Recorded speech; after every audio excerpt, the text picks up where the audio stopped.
In this section, you'll learn how to perform a comprehensive spreadsheet review using features in Spreadsheet Professional, especially the maps, the test reports, and the comparison tool.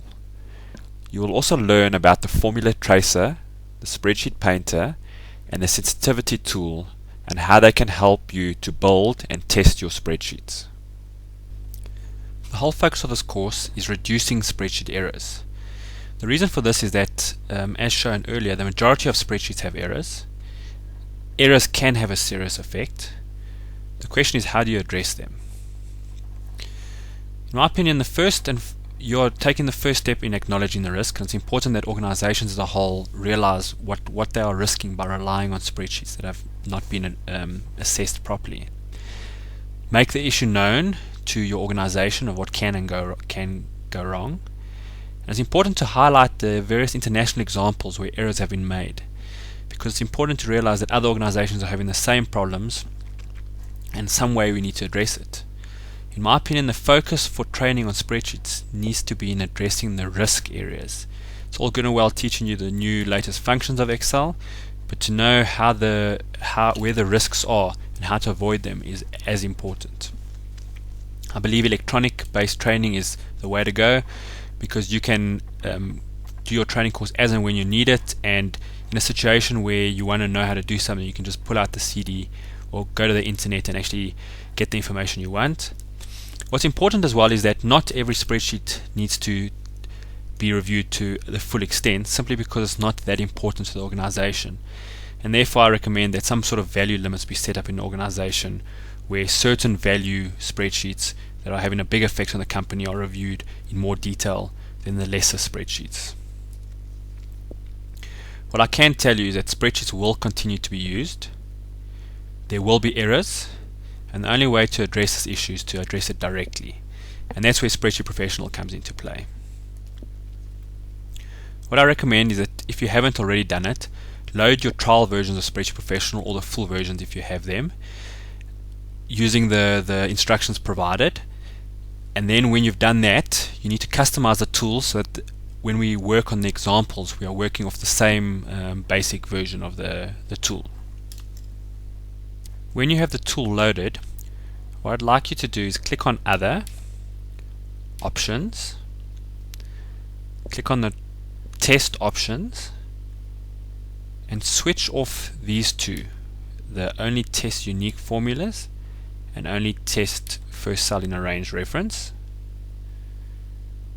Then go to Translation Options, and just make sure it's shown here that copies are considered in the column to the left or in the row above. Click Save and click OK. What we have done there will be explained when we get to the Preferences section of Spreadsheet Professional. Now that the tool is customized for this course, just some upfront advice. When you're reviewing a model, it's important that you don't work on the originals.